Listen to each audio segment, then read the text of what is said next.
პროტესტის ჩახშობა რაშუაშია საკონსტიტუციო სასამართლოს შესახებ განხილვებათან ან კი ბატონო ეს ლირიული გადახვევა კი ბატონო რეალურად ჩვენ საკანონმდებლო სივრცეში არსებობს ხარვეზი, რომელიც ამ ხარვეზის გამოსწორება ხდება საქართველოს კონსტიტუციის მიხედვით შესაძლებელია აიკრძალოს საკონსტიტუციო სასამართლოს გადაწყვეტილებით კონკრეტული პარტია, რომლის მიზანი არის თავდასხმა საქართველოს წესწყობილებაზე, დემოკრატიაზე და მიზანით აქვს რომ დაამხონ არჩეული ლეგიტიმური ხელისუფლება, საფრთხე შეუქმნან ქვეყნის ტერიტორიულ მთლიანობას და ასე შემდეგ შესაბამისად პარტიების აკრძალვა არ გულისხმობს მხოლოდ და მხოლოდ რომელიმე პარტიისთვის რეგისტრაციის გაუქმებას. პარტია შედგება კონკრეტული ადამიანებისგან, კონკრეტული იდეოლოგიისგან, შესაბამისად მნიშვნელოვანია დაზუსტეს საკანონმდებლო სივრცეში, რომ იმ შემთხვევაში თუ კონკრეტული პარტია აიკრძალება, მის წევრებს და მასთან დაკავშირებულ პირებს აიკრძალებათ პასიური საარჩევნო უფლებით სარგებლობა. ვერ იქნებიან არჩეული წარმომადგენლობით ორგანოებში, მაგალითად საქართველოს პარლამენტში, მუნიციპალიტეტის შესაბამის საკრებულოებში ასევე ვერ დაიკავებენ კონსტიტუციაში დასახელებული ორგანოების ხელმძღვანელ პოზიციებს და არ იქნება შესაძლებლობა რომ გაძევდნენ სხვა პარტიაში ან დააფინანსონ და იყვნენ შემოწირულები სხვა პარტიისა, რაც მიზნად ისახავს რა თქმა უნდა იმ პარტიების და პირებისგან გათავისუფლება საქართველოში არსებული პოლიტიკური სივრცისა, რომელთა მთავარი მიზანი 2003 წლიდან მოყოლებული არის ქვეყნის ნგრევა, ქვეყნის სუვერენიტეტის დარღვევა, არ პატივისცემა საქართველოს მთავარი ფუძემდებლური კანონისა, საქართველოს კონსტიტუციისა და საქართველოს მოსახლეობის მიერ მიღებული გადაწყვეტილებებისა შესაბამისად სარჩელის შეტანის შემდეგ და საკონსტიტუციო სასამართლოს გადაწყვეტილების შემდეგ ახალი საკანონმდებლო ცვლილებებიდან გამომდინარე ზემოჩამოთვლილი უფლებები აღარ იქნებათ კონკრეტულ პირებს, რაც თავისთავად გაათავისუფლებს პოლიტიკურ სივრცეს და არა საქართველოში მოქმედ აგენტურას კი აღარ იქნება შესაძლებლობა რომ იბრძოლოს ქვეყნის ინტერესების საწინააღმდეგოდ, არამედ შესაძლებელი იქნება სახელმწიფოებად მოაზროვნე ადამიანებმა მიიღონ მონაწილეობა პოლიტიკურ აქტივობებში.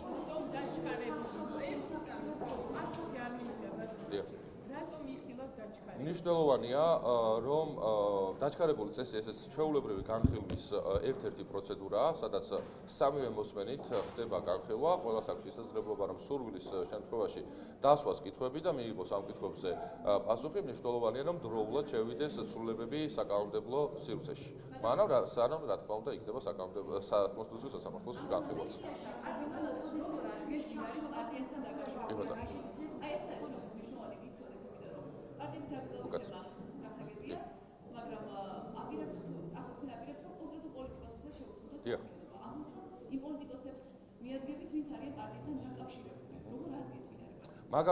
მაგალითისთვის სულ რამდენიმე ათეული წლის წინ 80 წელზე მეტი ხნის წინ ევროპაში არსებობდა ნაცისტური და ფაშისტური პარტიები. წარმოვიდგინოთ ნაცისტური პარტია, მაგალითად მისი ხელმძღვანელი ჰიტლერის სახით, მხოლოდ ნაცისტური პარტიის აკრძალვა, ანუ რეგისტრაციის გაუქმებით მიღწეული იქნებოდა თუ არა ზოგადად ნაციზმის წინააღმდეგ ბრძოლა გახორციელდებოდა თუ არა ეფექტურად. არა, რა თქმა უნდა, შესაბამისად ნაცისტურ პარტიაში გაერთიანებულ ყველა პირს უნდა აკრძალოს და აკრძალულიც აქვს პოლიტიკური საქმიანობა. შესაბამისად ის პირები, რომლებიც აკრძალულ პარტიაში წარმოადგენენ ხელმძღვანელ თავმჯდომარის პირებს, ან წარმოადგენენ ხელმძღვანელ თავმჯდომარის პირებს, ან არიან მისი აქტიური წევრები, ან შესაძლებელია რომ არ ქონდეთ მათ უშუალოდ პარტიული ბილეთი ჯიბეში, მაგრამ სრულად ამ პარტიის იდეოლოგიას იზიარებენ და ცდილობენ რომ პრაქტიკაში განახორციელონ, შესაბამისად ამ პირებსაც აეკრძალებათ პოლიტიკური აქტივობის შესაძლებლობა. რაც შეეხება კონკრეტულ სიებს, საქართველოს კონსტიტუციაში არის განსაზღვრული ცხადი კრიტერიუმები, თუ რა შემთხვევაში ეკრძალება კონკრეტულ პარტიას თავისი საქმიანობა, შესაბამისად მას კონკრეტულ პირებსაც, ხოლო კონკრეტული პირების თაობაზე უნდა იყოს მითითებული სარჩელში, შესაბამისი დასაბუთებული უნდა იყოს და პირებსაც ექნება შესაძლებლობა რომ თავიანთი უფლებები შეჯიბრებების პრინციპიდან გამომდინარე საკონსტიტუციო სასამართლოში დაიცვან. საკონსტიტუციო სასამართლოს კი რა თქმა უნდა აქვს შესაძლებლობა რომ დაეთანხმოს მოსარჩელს ან არ დაეთანხმოს, მაგრამ ჩვენს მიერ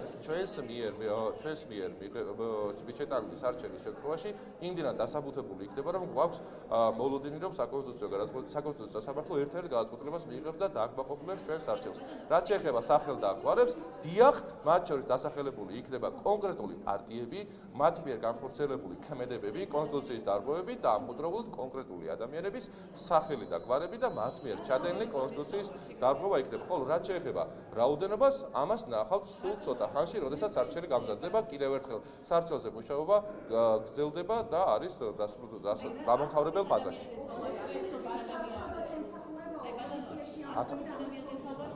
კონკრეტულ ციფრებთან დაკავშირებით ნახავთ სარჩელში, რომელიც იქნება სულ მალე დასრულებული.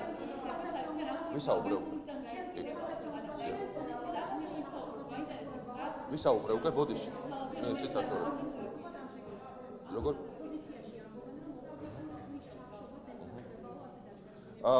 რეალურად ჩვენს ქვეყანაში არავითარი ოპოზიციური ხმა არ არსებობს. ის ხმა, რომელიც ისმის და ის ქმედებები, რომელიც ჩვენ ვიხილავთ, მაგალითად 4 ოქტომბერს, ეს არ არის ოპოზიცია, ეს არის ქვეყნის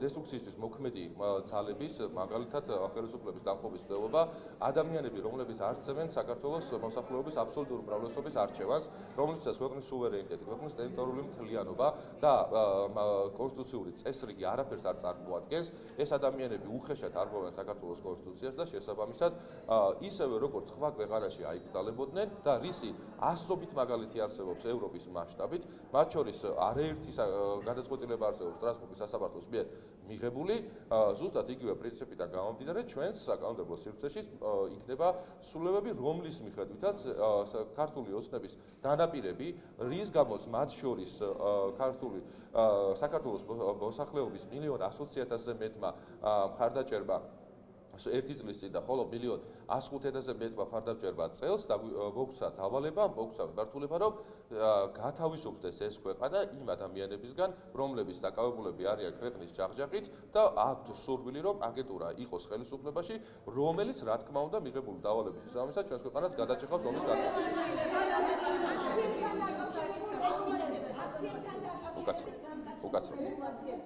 უკაცრავ. მოდი ესე პასუხობთ. დიახ. ყველას გაგცემთ ყველა კითხვაზე პასუხს. დიახ. უკაცრავ. რეგულაციების გამკაცება და საბოლოოდ რა მიზანს ემსახურება ეს, იმიტომ რომ პროტესტის ჩახშობა ფასდება ეს პოზიციურ და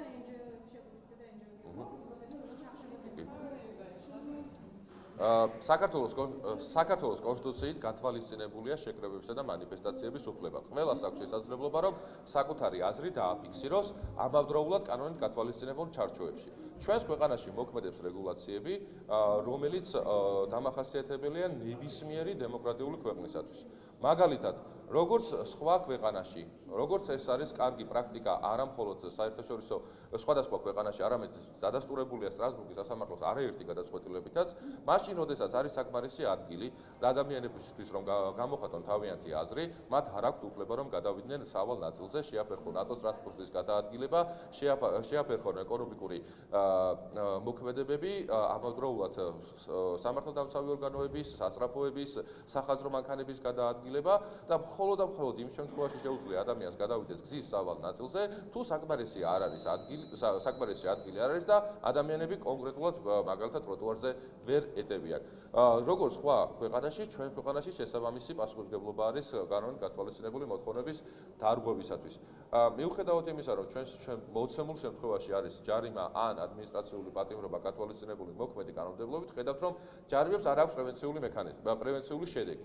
ხედავთ, რომ არაერთი ჯარიმის გამოყენების მიუხედავად ადამიანები მაინც არღვევენ უხეშად კანონს და რამდენიმე ათეული ადამიანი ძალადობს მილიონზე მეტ თბილისის მოქალაქეზე, რაც არის კატეგორიულად მიუღებელი თითოეული თბილისში ცხოვრები მოსახლეობის აბსოლუტური უმრავლესობისა. შესაბამისად, ახალი ცვლილებების მიხედვით კიდევ უფრო მეტად იქნება უზრუნველყოფილი პრევენცია პირები,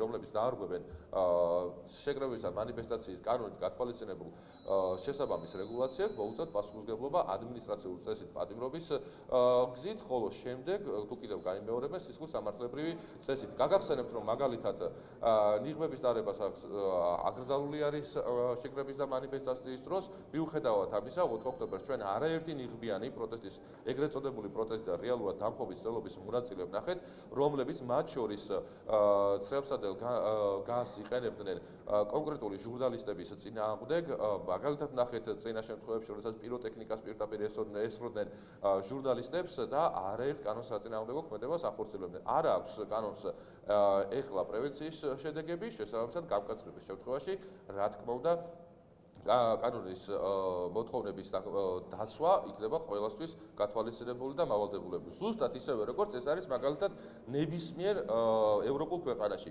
მაგალითისთვის ამერიკის შეერთებული შტატების მოქმედი პრეზიდენტი აცხადებს, რომ ქვეყანაში არსებობს ადგილობრივი ტერორისტული ორგანიზაციები, რომლებიც მათ შორის ნიღბების გამოყენებით არღვევენ წესრიგს ამერიკის შეერთებულ შტატებში და ახსოვს ინიციატივა, რომ ნიღბების დარება აიკრძალოს.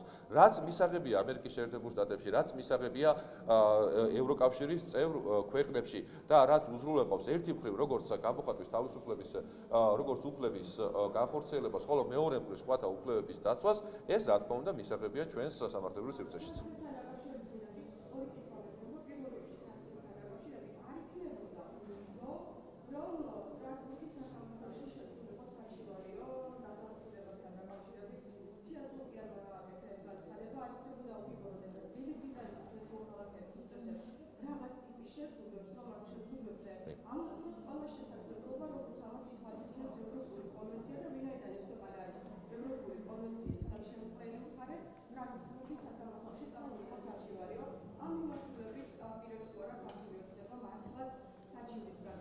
არაერთხელ გაგვეცხადებია, რომ ის ეგრეთ წოდებული სანქციები და რეალურად შანტაჟისა და ძალადობის მცდელობები იმ ადამიანების მიმართ, რომლებიც ამ ქვეყანაში იცავენ სიმშვიდეს, იცავენ ქვეყნის სტაბილურობას და ეკონომიკურ ზრდას, გამოყენებულია მხოლოდ და მხოლოდ დასაშანტაჟებლად და არ აქვს არავითარი შედეგი, მათ შორის ეს უხეშად არღვევს ადამიანის უფლებებსაც, როდესაც ადამიანის წინააღმდეგ არის გამოყენებული კონკრეტული სანქცია და მას არავითარი ეფექტური საშუალება არ აქვს, რომ იგი გაასაჭიროს, ეს არის უხეში დარღვევა ადამიანის უფლებებისა.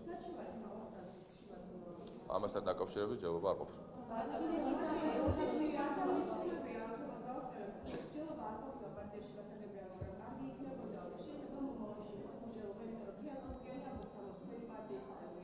აღნიშნულ საკითხთან დაკავშირებით ჯერობა არ ყოფილა, რაც შეგვიძლია გითხრათ. ხოლო ამასთანავე თითოეული ადამიანი რა გადაწყვეტილებას მიიღებს, ეს მისი პირადი არჩევანია, რა თქმა უნდა, როდესაც ეგ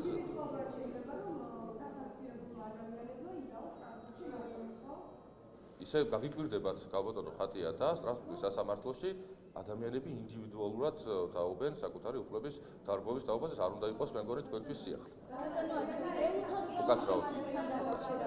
უკაცრავად სამი კითხვა დასვეთ, მიეცეთ სასწრაფლობა რა სხვა. გავიგებ, მიეცეთ. მიეცეთ თქვენ კოლეგებსაც საშუალება.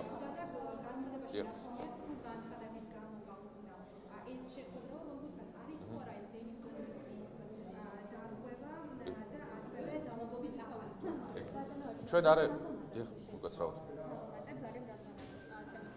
ის გზავნილები რაც გუშინოსმენთ თალკოს თავმჯდომარის მხრიდან შემდეგ გააკეთებს კომენტარს რანაირად მისაღებია თქვენთვის ეს კი ბატონო.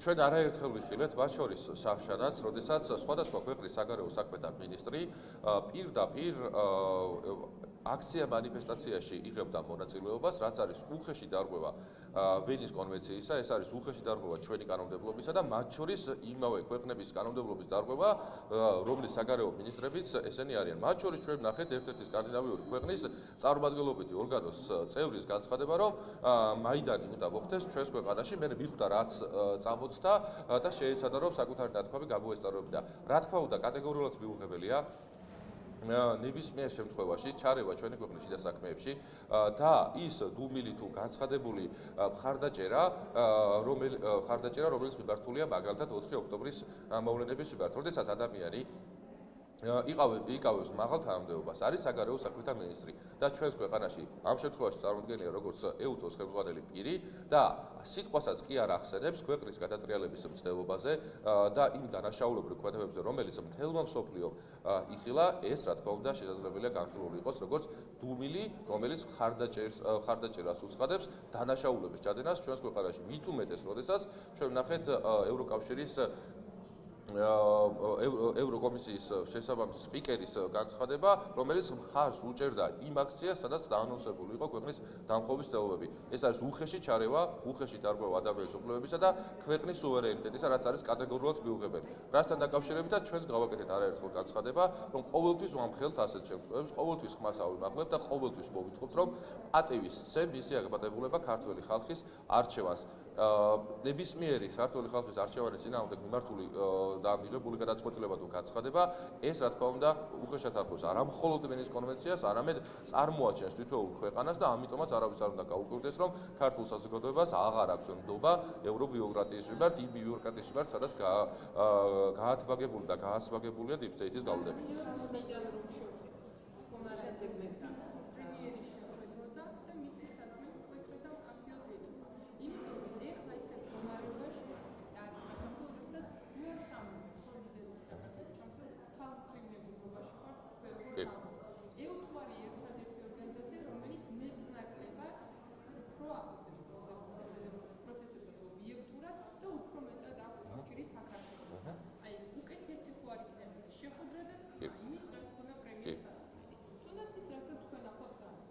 საგარეო საქმეთა მინისტრთან იყო შეხვედრა და შეხვედრის შემდეგ გაკეთებულ პრესკონფერენციაზე ვიხილეთ ჯერ როგორი სიცრუის კასკადი მომდინარეობდა კონკრეტული ministrisგან და ამავდროულად ამ შეხვედრის დასრულების შემდეგ ვნახეთ რომ გარედან დაფინანსებულ და დაორგანიზებულ აქციაზე მივიდა საგარეო საქმეთა მინისტრი და ისეთი განცხადებები აკეთა რომელიც პირდაპირ ელევა ჩვენი ქვეყნის სუვერენიტეტს. შესაბამისად დამატებით ის შეხვედრა რა თქმა უნდა ასმოკლებულია და ეს არის ერთ-ერთი დიპლომატიური ნაბიჯი გადადგმული, რომელიც უნდა გადადგას ღირსეული ქვეყნის ღირსეულმა პრემიერ-მინისტრმა.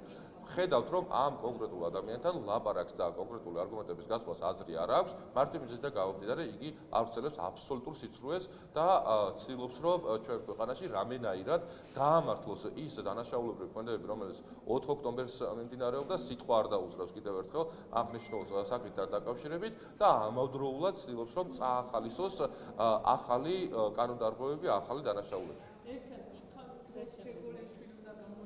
ვინ გამოგითხოს? დიახ.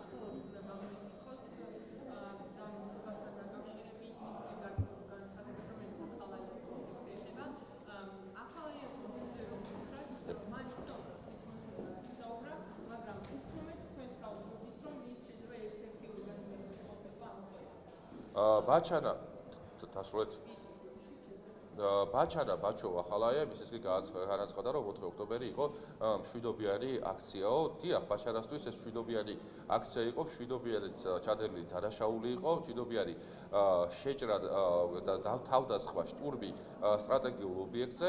გამომდინარე იქიდან ის რა მავნებლობებიც აქვს კონკრეტულად უშუალოდ ბაჩოვა ხალაიას, რაც საზოგადოებისთვის ცნობილია, ის არის ერთ-ერთი ჩვეულებრივი მწამებელი, რომელიც ქმნიდა რეჟიმს, სადაც სისტემატიურად და სისტემურად ირღვეოდა ადამიანის უფლებები. რა როლი ჰქონდა მას ქვეყნის გადატრიალების მცდელობაში და ხელისუფლების დამხობის მცდელობაში, ეს რა თქმა უნდა სამართალდამცავი ორგანოების დასადგენია და მნიშვნელოვანია საზოგადოებისათვის.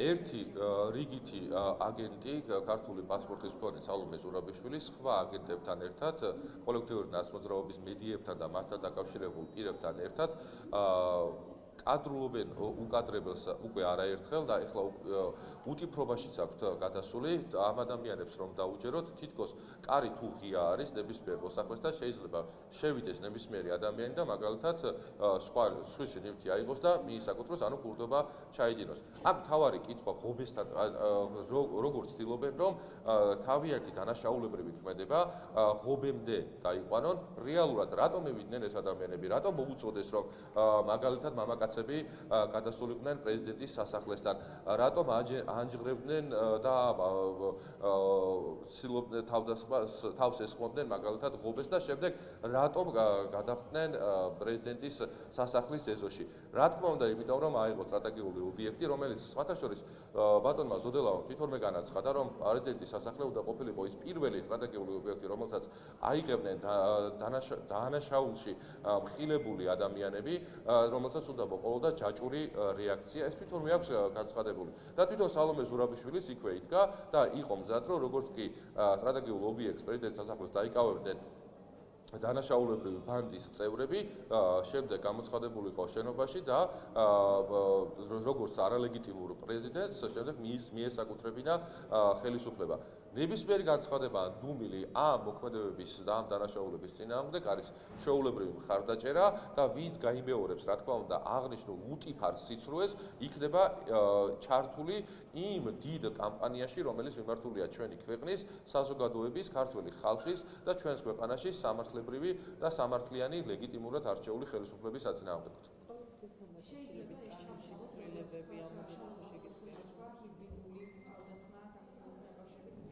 თქვი ზუსტად. მაშინ მე ვკითხავ კორუფციასთან დაკავშირებით. კორუფციასთან. კი ბატონო.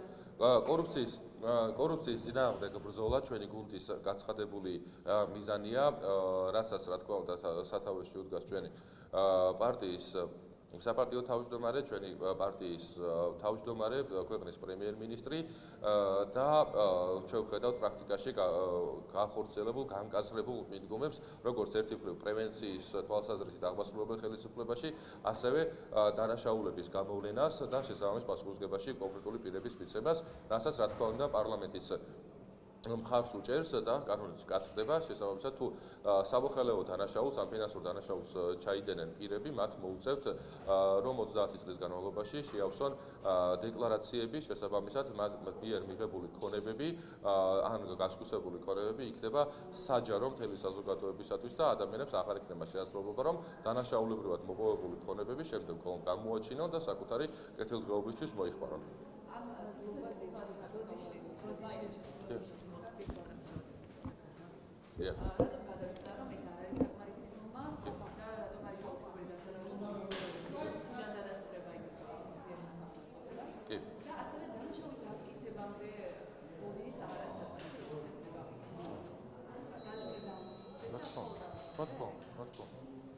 დანაშაულის დაუმტკიცებლობის შემთხვევაში ზიანი არ არსებობს საერთოდ. აქვს აქვს. რა თქმა უნდა. აქვს.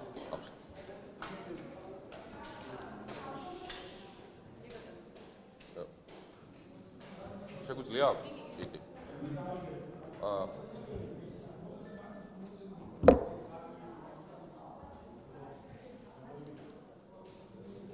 ორი სამი კითხოს და უნდა გამიშვათ მოდის. დიახ.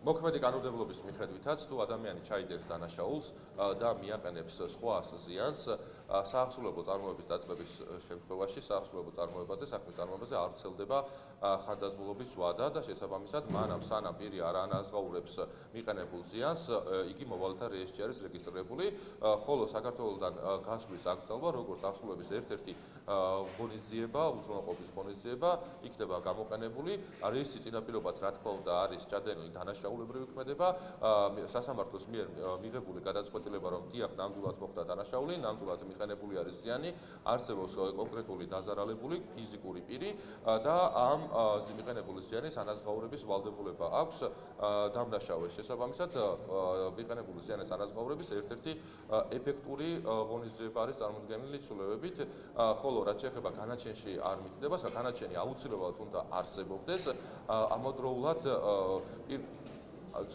მოქმედი რედაქციის მიხედვითაც განაჩენში ჩაწერის ვალდებულება ჰქონდა მოსამართლეს იმ შემთხვევაში თუ გამოყენებული იყო კომპენსაციის ღონისძიებები, მაგრამ აპრიორი უნდა ჩაწერილიყო. ეხლა ვალდებულება აღარ იქნება განაჩენში ჩაწერის ვალდებულება, მაგრამ კანონითვე იქნება აიგზავნება იმ პირს, რომელსაც მიმართაც სასამართლო თავისივე განაჩენით გამოიყენებს ზიანის ანაზღაურების კომპენსაციის ვალდებულებას, ერთ შემთხვევაში ან მეორე შემთხვევაში თუ სამოქალაქო წესით იქნება დანაშაულიდან გამომდინარე მიყენებული ზიანის თაობაზე მიღებული გადაწყვეტილება და დაიწყება საავტომობილო საქმის წარმოება, ამ პირებსაც მანამ სანამ ზიანს არ ანაზღაურებენ, აიგზავებათ ქვეყნისგან გასვლა.